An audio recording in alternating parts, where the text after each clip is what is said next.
Kufuatia kwa video inayosambaa kupitia mitandao ya kijamii ikimuonesha Mama Amina akiwa pamoja na Diamond Platinum, likiwa ni tukio lenye kuweka historia kiupande wa Mama Amina. Ni mara ya kwanza kabisa anaonana na msanii mkubwa hapa Tanzania na Afrika kiujumla ambaye ni Diamond Platinum. Tukio hili limewafurahisha watu wengi sana baada ya kumuona Diamond akiwa pamoja na Mama Amina. Lakini kwa upande wa Mama Amina, tumemwona Mama Amina katika nyimbo ya Tia Mguu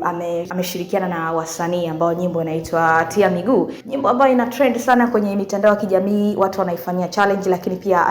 ana perform hiyo nyimbo kwenye majukwaa